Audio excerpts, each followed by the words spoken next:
नमस्कार, मेरा नाम है आशीष जायसवाल। आज 21 सितंबर है, 21 सितंबर है। कल एक न्यूज आई थी, शायद आप में से कितने लोगों ने देखा, कितने लोगों ने नहीं देखा। लेकिन वही H1B वीजा जो अभी तक अमेरिका में 5 लाख में देता था, आज उसकी कीमत जो है वो 1 करोड़ रुपए है। अब सवाल ये उठता है कि H1B वीजा है क्या?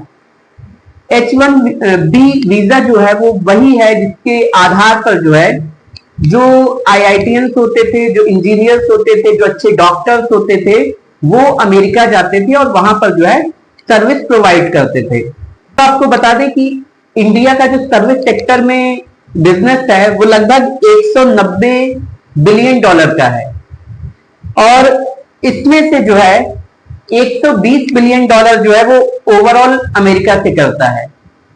पिछली बार हमने बताया था आपको कि लगभग 50% टैरिफ लगाया गया था इंडिया पर, और उससे कितना बड़ा नुकसान होगा ये अंदाजा भी आपको नहीं होगा।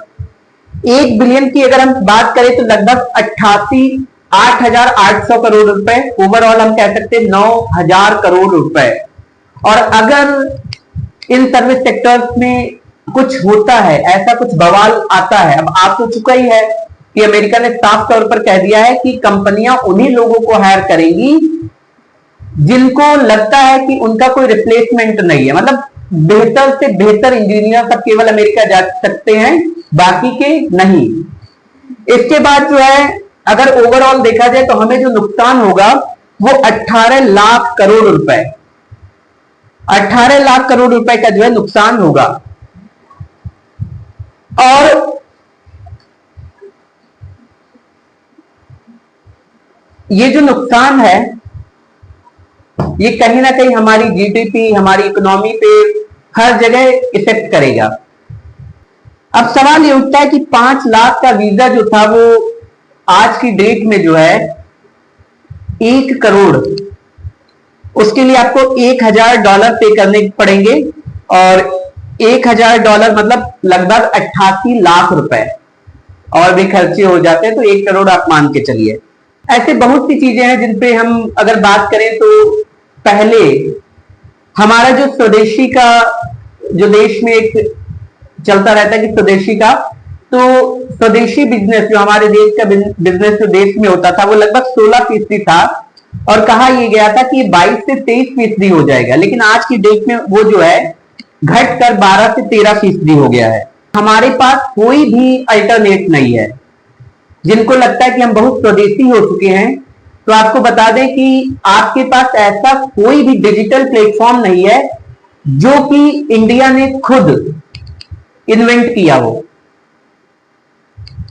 चाइना जो है उसका अपना फेसबुक है, उसका अपना इंस्टाग्राम है, उसका अपना माइक्रोसॉफ्ट है, उसका अपना गूगल है, उसका अपना व्हाटएवर यू वांट, सब कुछ उसका अपना है। लेकिन हमारा अपना कुछ नहीं है।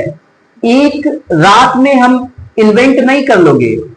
बोतल से निकले हुए हम ये नहीं कह सकते हैं कि आप जो कोई भूत हो, एक रात में आप ये सारी चीजें इन्वेंट कर लोगे। अगर हम इतने आजादी के इतने सालों बाद भी ये सारी चीजें नहीं कर पाए, तो अब एक रात में तो नहीं कर सकते। कितना बड़ा देश, $30.5 ट्रिलियन की उसकी इकोनॉमी है। 2025 की हम बात करें, 2024 में भी देखेंगे तो 2918 ट्रिलियन डॉलर की उसकी इकोनॉमी थी। दुनिया में वो अपनी बहुत बड़ी पहचान रखता है। अगर चाइना पर वो प्रतिबंध लगाता भी या चाइना से कुछ भी करता है तो उसकी अपनी सारी चीजें हैं। चाइना को 1% भी वो सारी चीजें इफेक्ट नहीं करेंगी। ओवरऑल दूसरी तरफ अगर देखते हैं तो सबसे ज्यादा भारतीय प्रवासी जो है वो अमेरिका में है। H1 वीजा की अगर बात करें तो 73% लोग जो है अमेरिका में वो H1 वीजा पर हैं। दूसरी तरफ अभी जो लोग अमेरिका से वापस आए थे, कोई लोग कुछ शादी के लिए आए थे, कुछ अपने फैमिली से मिलने के लिए आए थे, अगर वो आज वापस जा रहे हैं 21 को, अगर वो वापस जा रहे हैं तो पहले कंपनियां, जो उनकी कंपनियां वो उनको 1 करोड़ रुपए उनके वीजा के लिए पे करेंगी, उसके बाद ही वो वहां पर जा सकते हैं। चलिए, ये तो हो गया कि ये वीजा महंगा हो गया और इससे जो है क्या क्या परेशानियां हो सकती हैं। परेशानियां ये भी हो सकती हैं कि अगर कंपनियों ने इतना पैसा देने से मना कर दिया और वो लोग अगर इंडिया वापस आए तो इस जूझती बेरोजगारी में 3 से 4 लाख लोग भी अगर भारत वापस आ जाते हैं, संभालना मुश्किल हो जाएगा। बेंगलोर जो कि आईआईटी सेक्टर का हब है, आपको पता है कि घंटों की लाइनें और इतना ज्यादा जाम लगता है कि वो ट्रैफिक संभालना, वो सारी चीजें संभालना मुश्किल हो जाएगा। दूसरी चीज, लगभग 5 लाख भारतीय प्रवासी जो हैं, एनआरआई जो हैं या बाकी लोग जो हैं वो काम कर रहे हैं, जब उनमें से 2 या 3 लाख जब इंडिया आएंगे, क्या उनकी फैमिली साथ में नहीं आएंगी? उनके बच्चे, उनकी वाइफ, उनकी पूरी फैमिली जब वो इंडिया वापस आएगी, उसके बाद जब हम पहले ही इतनी बड़ी बेरोजगारी से जूझ रहे हैं, कुछ लोगों का स्टेटमेंट यह है कि वो टैलेंट अमेरिका से वापस आएगा तो हम विश्व गुरु बनेंगे। सवाल ये है कि अगर हम विश्व गुरु बन सकते थे तो वो टैलेंट अमेरिका गया ही क्यों था? वही वीजा 5 लाख जिसका देना पड़ता था, वो वीजा 3 साल के लिए रिन्यू हो जाता था। अब ओवरऑल देखें तो लगभग 50 गुना खर्च ज्यादा बढ़ गया है। 50 गुना खर्च बढ़ने का मतलब समझिए आप, जो चीज हम अभी तक एक नॉर्मल लाइफ चल रही थी, एक अच्छी जिंदगी जो जी रहे थे एनआरआई, उनके ऊपर क्या हालात आने वाले हैं।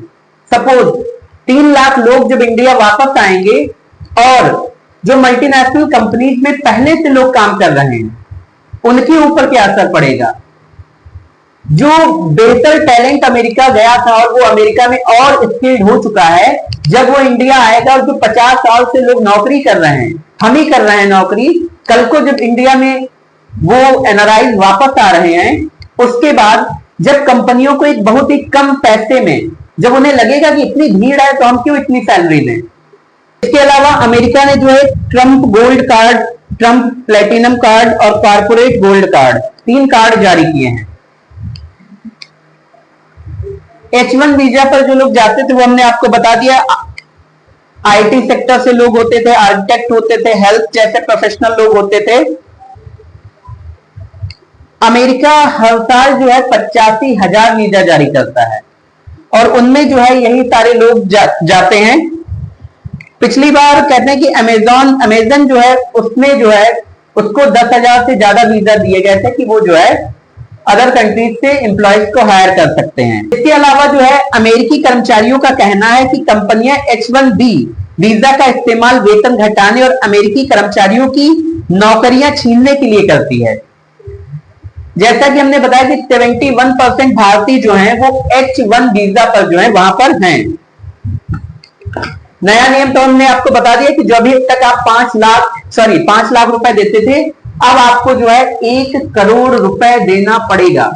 21 सितंबर से ये फीस लागू होनी थी और आज 21 सितंबर है। इसके अलावा माइक्रोसॉफ्ट, जेपी मॉर्गन, अमेजन, ये सारी कंपनियां जो हैं ये कह रही हैं अपने कर्मचारियों से कि आप अमेरिका छोड़कर मत जाइए, यहीं रहिए, क्योंकि अगर आप इंडिया वापस गए तो आपको जो है वापस बुलाना मुश्किल हो जाएगा।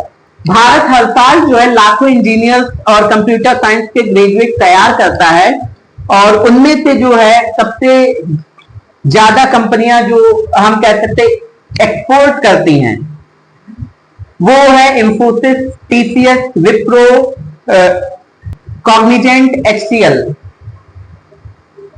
ये कंपनियां जो है सबसे ज्यादा अपने कर्मचारियों को जो है H1B वीजा पर जो है स्पॉन्सर करती हैं और बाहर विदेश भेजती हैं। दूसरी तरफ अगर हम देखें तो भारत जो है वो अमेरिका को सामान से ज्यादा इंजीनियर, कोडर और छात्र एक्सपोर्ट करता है, मतलब हमारा यही सबसे ज्यादा बड़ा बिजनेस है। अब 2009 से 2025 तक अगर देखें तो अमेजॉन जो है लगभग 10,047 कर्मचारियों को नौकरी दे चुका है। टीसीएस जो है वो 5,503, मेटा जो है वो 5,123, माइक्रोसॉफ्ट जो है वो 5,188, एप्पल जो है वो 4,202, गूगल जो है वो 4,181, कॉग्निजेंट टेक्नोलॉजी जो है वो 2,492, जेपी मॉर्गन जो है वो 2422।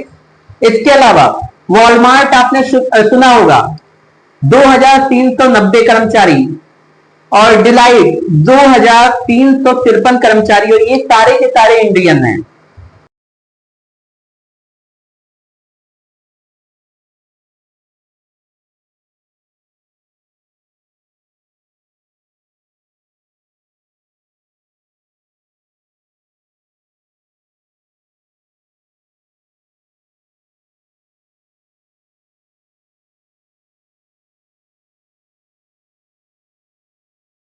व्हाइट हाउस के जो स्टाफ सेक्रेटरी हैं विल शार्प,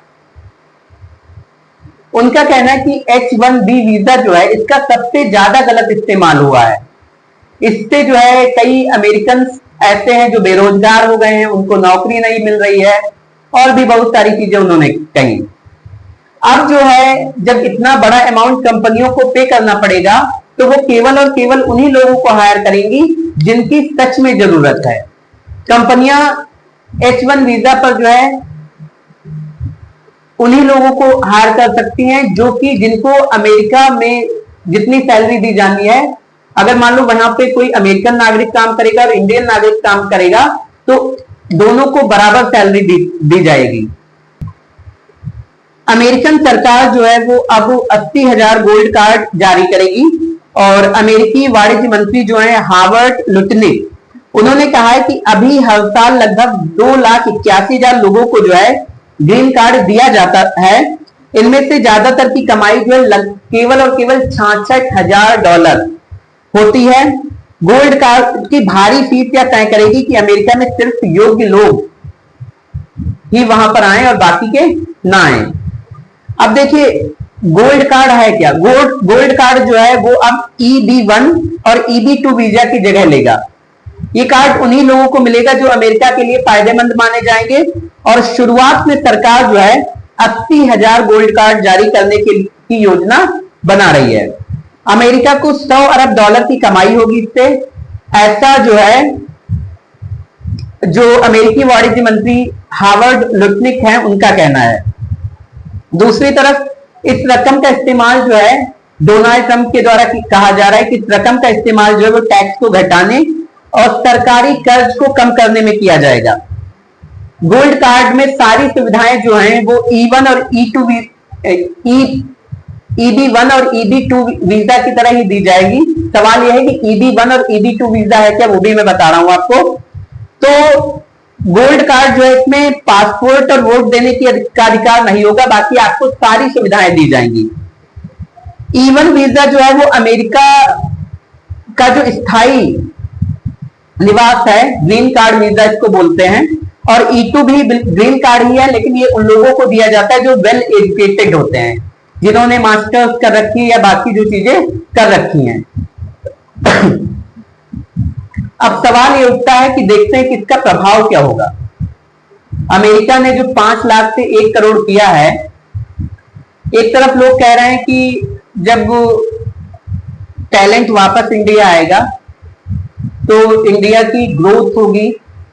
सवाल यह है कि अब मर गया है टैलेंट, बचा नहीं है कोई। यहां 140 करोड़ की पॉपुलेशन वाला देश ये बोल रहा है कि 5 लाख लोग जो अमेरिका में रह रहे हैं वो केवल और केवल वही टैलेंटेड हैं, बाकी के यहां पे भूत रह रहे हैं।